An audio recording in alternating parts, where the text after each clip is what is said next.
What up, it's Dane here, coming at you with an informative voiceover. So let's get it. You can get this fancy edits everywhere else on YouTube, but I'm not the best at them. But I can bring educational content. So first off, I'm going to tell you right now that I am not interested in having good angles and lighting when I'm taking these videos in the gym, right? I could be like zooming in, getting a good angle, standing underneath the light that so many people do, but you know what, I'm just not about that, man. I'm about teaching people, because, you know, people could do that if they want, that's cool. So anyway, that's the first thing I want to say. Now, main focus of this video is bigger quads. How do you get bigger quads, and just training principles that you need to follow, right? So let's start off with the first exercise that I'm doing here, Romanian deadlifts. To be honest with you, man, this day I was feeling really lethargic. This was bad performance here. I was just warming up. Then I went on to doing 200 kg, getting 5 reps, not really what I wanted. My personal record before was 220 kg for about, I think, 4 to 6 reps, which I was really happy with. But anyway, I guess it's because also the efficiency of the movement, because I'm only doing Romanian deadlifts once a week, whereas before I did them twice a week. Like literally, you get better at the thing you do more often, right? It makes very logical sense.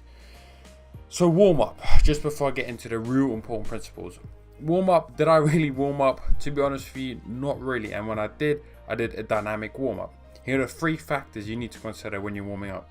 Number 1, increasing your heart rate, your core temperature, and just literally the oxygen uptake. This can literally be done during a dynamic warm up. And I'm not going to go into the real depth of warming up, because that's not what this video is about. But anyway, that's that.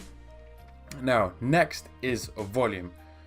At the moment, I'm following a push or pull push leg split, and I'm really trying to focus on volume. And I guess this is actually quite contradictory, because I'm doing like 5 reps, 4 reps, 3 reps, which in reality is not actually a lot of volume. For those of you who don't know, volume is sets times reps times weight. Oh, I'm just laughing at that safe re-rack. But anyway, yeah, you need to increase volume if you want to get bigger over time. This is literally just essential. Now, what volume landmarks? So again, if you want more information on this, I suggest you search on Google Mike Israel about volume. But anyway, a volume you should probably aim for to get your quads bigger and get them to grow. It's about 8 to 18 sets. Start off for 8 and then gradually increase it. So you start off with your minimum effective volume, meaning you do that amount of volume, so the minimum amount where you can still get some muscle growth, and then you work up to your maximum recovery volume. But also don't forget your MAV, which is your maximum adaptive volume. So don't worry if that's all confused you, just search it up if you're really interested in that. So again, volume, sets times reps times weight. Now, I'm getting excited, man. A very common question that people also ask is reps, man. Why are you doing this many reps? Now, here you can see squats. I'm doing 15 reps for 100 kg, which to be honest with you is quite light. I mean, this felt pretty easy. I'm just coming back from, I guess you could say, like an injury of, man, it's been like 2+ years where I always used to get injured doing back squats. So recently I just started coming back to them. I used to do front squats, got pretty strong at them, and now doing back squats again, using that variety, or as the bros would say, shock the muscle, bro. So anyway, that's reps. Now, the reason I'm doing 15 reps on back squat as well is because, like I said, I'm going through a volume cycle, right? I'm trying to get more volume. So 15 reps is going to give me more volume than 5 reps is for the same amount of sets. Frequency. How many times should you hit your quads or even your legs? I suggest about, let's say, 2 to 3 times per week. But here's the thing. You should not hit your legs 3 times per week if you're very advanced or intermediate lifter even. So if you're squatting, let's say for example 140, I don't suggest you squat 140 for, like, let's say numerous amount of reps 3 times per week, because that's going to be a great recipe for injury.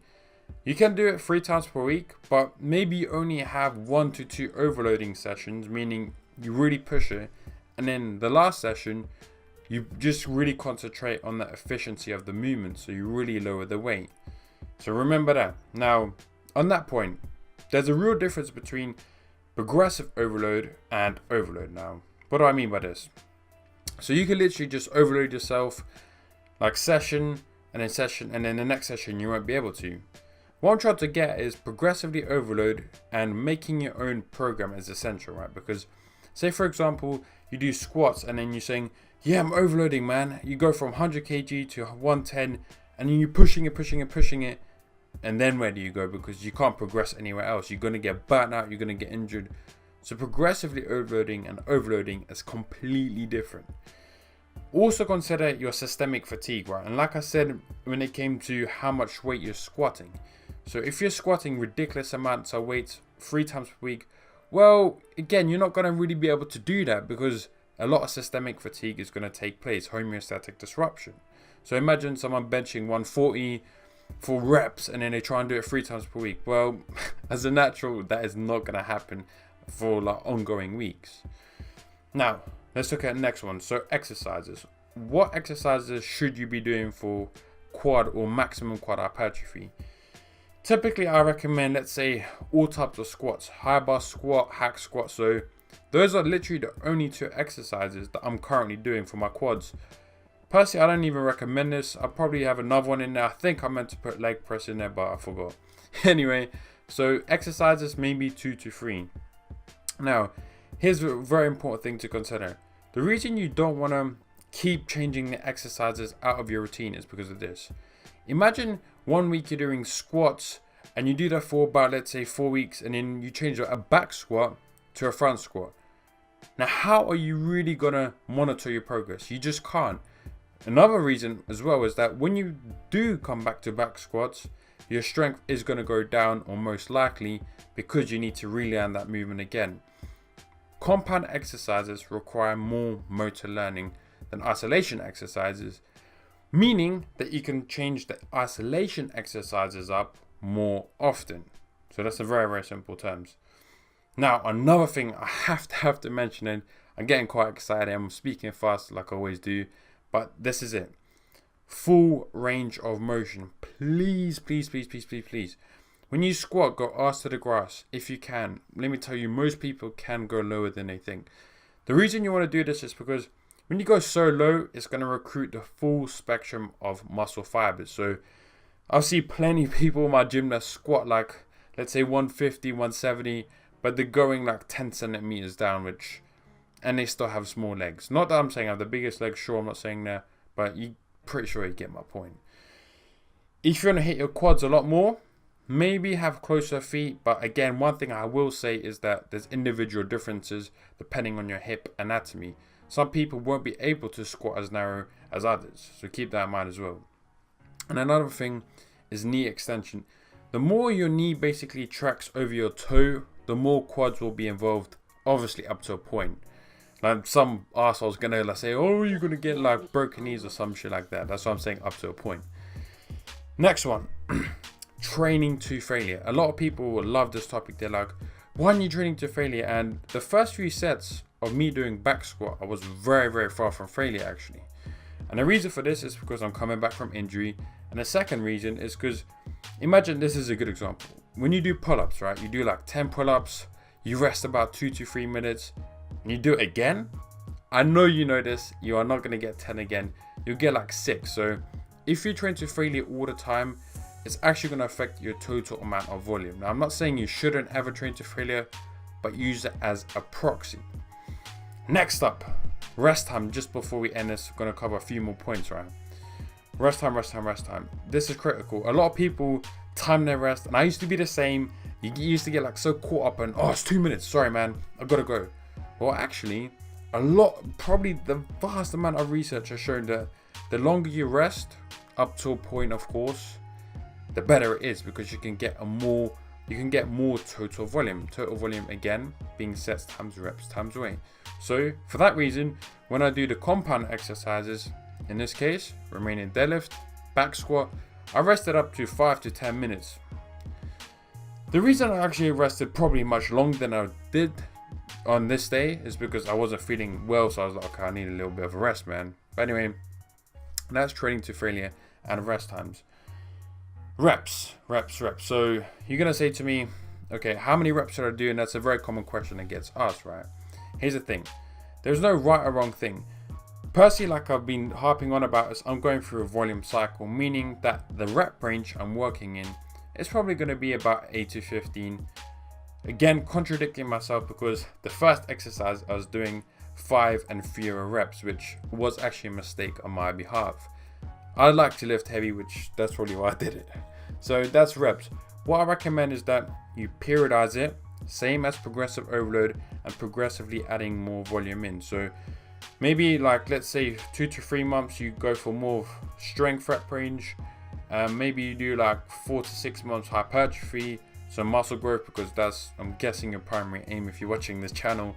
And then maybe another month go more for like metabolite training, so like 20 plus reps, increase the lactic threshold and buffering capacity. Meaning, like, you know, when you do like loads of curls or some shit, you feel that like lactic acid build up there, like, you know, that pain. You're basically increasing your threshold in that regard. So these all come in handy. Train through a full spectrum of rep ranges. Now, I'm pretty sure I covered everything. Again, to recap, probably the biggest factor when it comes to quad growth is full range of motion. I can't stress this enough. I see so many people in the gym, man. They're squatting way more weight than me, man. They got like 4 plates stacked each side. Yet their legs are smaller because they're not going as deep as I'm going. Pause. But you know what I'm trying to say, right? Go as deep as you can go, as deep as your body allows you to, and really focus on form over weight, right? That's that. Again, don't forget compound exercises. Have squats anywhere, whether it's back squat, front squat, hack squat, feet forward squat on a Smith machine. A lot of people say you don't have to squat to get big legs, which in some cases I understand, but at least some form of squat. It doesn't need to be back squat. It can be like a hack squat. Leg presses are really good. I probably should have thrown it in my routine. I probably will do, because for some reason I only put 2 exercises in there. I think that was a mistake, but yeah. Anyway, that's it. If you'd like to see another video, I have made another one that's coming up about, what was it, a pull day, so back and biceps. And then tomorrow I'll record a push day. Let me know if you found this voiceover informative and educational, because let's face it, it was a very entertaining, I'm guessing. But yeah, let me know in the comment section down below, and put hashtag quads if you've watched this video to this point, just to see. I want to see how many people watch this video to this point with their ADD. Stay positive, stay smiling. As always, let's get it, and I'll see you in the next one instead of hearing me in the next one. Maybe, I don't know.